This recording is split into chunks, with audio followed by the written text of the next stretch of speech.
سلام برعکس، خیلی خوش اومدید به قسمت 14 بتلفیلد 1. قسمت آخر این درانه رو همین الان ضبط کردیم، آپلودم کردم براتون.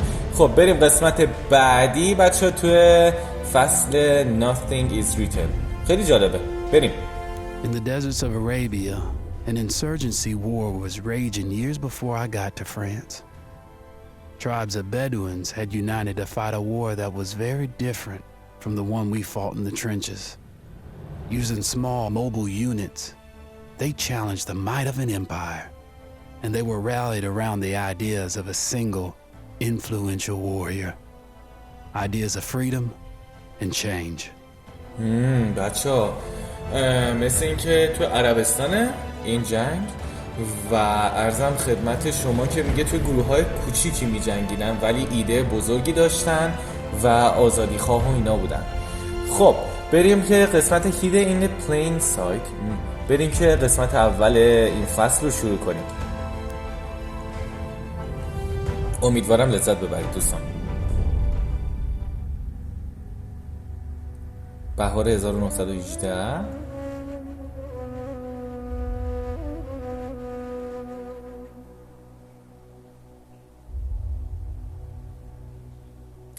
بچه اتومن امپایر نمیدونم چیه واقعا.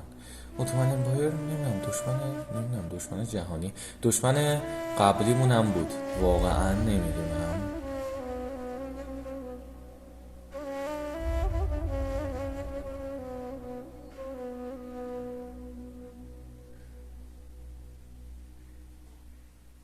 مثل اینکه یه آفیسر بریتیشی هم اینجاست، آفیسر انگلیسی که همراهی میکنه اینا رو.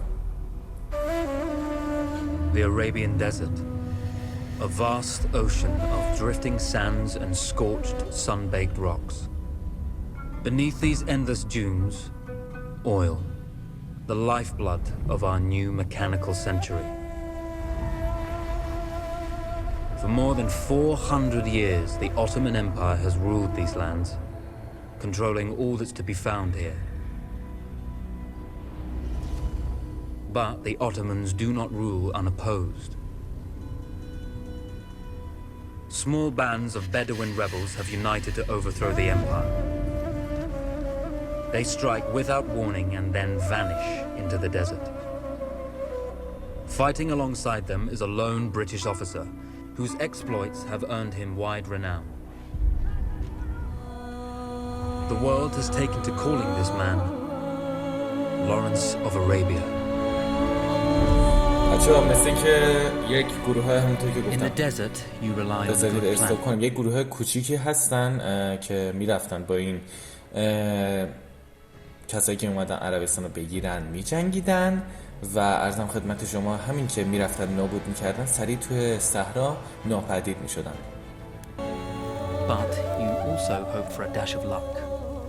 And luck was with us when we learned of a recently derailed Ottoman train carrying a most interesting piece of cargo. مثل این که این قطار خیلی بچه‌ها مهمه. خب Look at... A small patrol had joined the Ottomans who survived the crash. Together, they guarded the wreckage and waited for reinforcements. بچه منتظره. When your enemy has better weapons and better equipment than you, steal from your enemy. قراره ازشون دزدی کنیم. چه جالب، چون این قطار مثل این که خیلی خیلی خیلی چیز میز داره و ما دوست داریم که این چیز میز رو داشته باشیم دیگه، نه که دست اونا باشه. خب تمام، بیشتر انمیا همه سربازا. این چی نوشته روش؟ روفتاپ هچ. خب بچه‌ها بعد حواسمون به این مسلسل باشه. بریم اینتر روفتاپ مچ. بعد داخل آخ وایس اینجا هم هستن، اصلا حواسم نبود. چقدر جالب، همه جا هستن. We strive to do what we think is right and push through those who would stop us from achieving this, no matter the cost. میگه ما به چیزی که فکر میکنیم درسته انجام میدیم، کاری که فکر میکنیم درسته رو انجام میدیم و هر کی بخواد جلومون رو بگیره رو اسمش چیه؟ همون نابود میکنیم. خب بذار اولین نفر رو کراوچ کنم. بچه سایلنت موومنت میده کراوچ، یعنی هیچ سر و صدایی نمیکنه. بچه دستامون علنگوه، یعنی بابا بیا اینجا، من میخوام تو رو بکشم. چرا میری؟ خب این از این. Though powerful and efficient, firearms would often attract attention. You had to be prepared for the Ottomans to respond in kind. خب بچه مثل این که باید مواظب باشیم چون که به ما قطعا حمله هم میکنن. بخواب اون ور یه چیزی بنداز. برو دنبال اون، برو دیگه. یکم اون ورتر میایی ما رو میبینی. آها اون ورتر برو. There's a world of difference between seeing something and having it in your own two hands. خب اینم از این. خب بچه ها بذار اینجا اسبه. خب ولی اونا خیلی چیز میز دارن، باید خیلی آروم بریم. بازم صدام گرفت. باید خیلی آروم بریم. بذار باز کنم اینجا رو ببینم. برگام باورم نمیشه. شوخی داری میکنی؟ چه تفنگی؟ وایسا ببینم اینجا چیه. نه به مرحله قبل نه به این مرحله. اوه اینجا رو نگاه. بچه میزنمشون. بذار بعد اونی که اون بالاست رو بزنم. خب این از تو، اینم از تو. چرا نمیمیری تو؟ این از تو. خب وایسا اینم نمیشه زد. بیا بیرون. خب اینم از تو. خب نمیذارم. تمام. بچه شنس. وای فکر کنم بعد برم سریع تیر. فکر میکنم اینجوری باشه. کدوم ور؟ از کدوم ور میشه رفت تو؟ گم میشم اینجوری. بچه چجوری میشه رفت تو؟ از اینجا فکر کنم. بعد از اینجا باشه دیگه. آره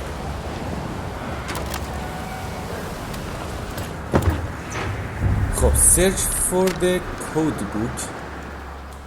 بچه مثل این که آهان اینه ها نوشته کتاب ول شفر. Come out! It's over!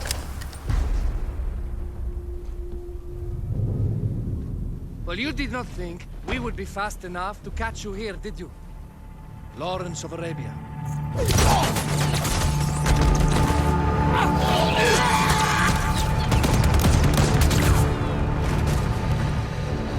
Actually, I was rather depending on it. Lawrence. Well, this is very clever. Now the hunter becomes the hunted. So who might you be? How enchanting you are, my dear. Ahmed. I'll show you enchanting. If it weren't for you, I'd be free. Free, is it? You'll be free when you're dead. And I'm happy to tell you. بچه جالبه میگه که من آزاد بودم اگر بسترتونم. Even now, an engine of destruction scours this desert, obliterating your allies, your families, your homes. Soon there will be nowhere to run. Nowhere to hide. Soon all that you know, and all that you love, will be ashes. You will all be free to die. Oh. You animal! Zara.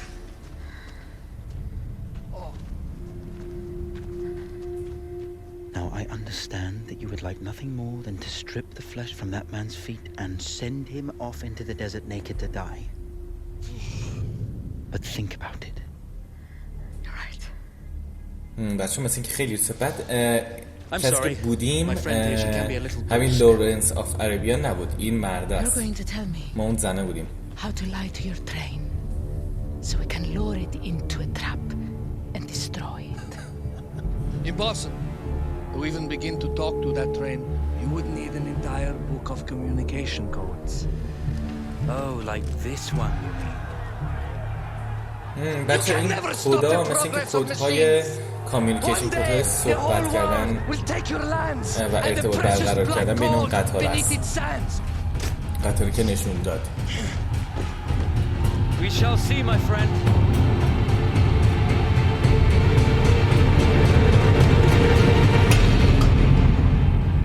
حس میکنم این آخرین فصل خیلی قشنگه.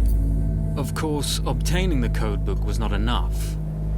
To destroy this iron dragon, this canavar, as the Ottomans had named it, we had to send it 3 encrypted messages telling it to stand down. There were Ottoman outposts scattered along the railroad tracks. The commanders there carried high-priority message capsules. We had to use those to send our orders. Infiltrating the village wouldn't be easy. A full detachment of Ottoman soldiers had occupied it. The Ottomans had chosen an isolated location for their desert outpost. It seemed lightly defended. It was also well stocked with arms and equipment. The ancient ruins were all that remained of a civilization now lost to time. The Ottoman Empire brought in the modern world with a host of armored vehicles and field guns. 3 commanders to eliminate, 3 personal message capsules to be stolen, and then sent with our false orders. How Zara tackled this dangerous and audacious mission was up to her. بچه ها قراره که این سجا رو نابود کنیم. خب بعد اسبم اینجاست، بذار اسبو برم. خب The Bedouin treasured their horses, and in return, those animals granted their riders unparalleled speed and mobility. بچه ها مثل این که گفتش که قدر اسبامون رو بدونیم، چون که اسب نباشه شکست دادن ما خیلی راحت میشه. از اینجا بپرم پایین؟ نه قطعا نمیرم. خب از اون برم. بچه ها نگاه 3 جا هست، یکی اونجاست. چه قشنگ یه طوفان اونجا هست، دیدید؟ طوفان کوچولو، گردباد ببخشید. خب بهتره از همونجا برم پایین و ما رو نبینن. بذار این قسمت رو همینجا قطعش کنم، چون کنم قسمت خیلی قشنگی قراره بشه. کلن قسمت قشنگی میتونم درست کنم. این قسمت اینجا قطع میکنم تا قسمت های بعدی میریم که این 3 تا ویلیج رو بهتری کنیم بچه ها. خب اگر دوست داشتید دمتون گرم، لایک و سابسکرایب یادتون نره، واقعا حمایت بزرگی از من میکنید. همین یک کار ریزتون حمایت خیلی بزرگی از منه. تا قسمت بعدی فکر میکنم 1 تا 1 الی 2 قسمت بشه بازی رو تموم کرد. ممنونم که منو همراهی کردید دوستان. مراقب خودتون هم خیلی زیاد باشید. فعلا.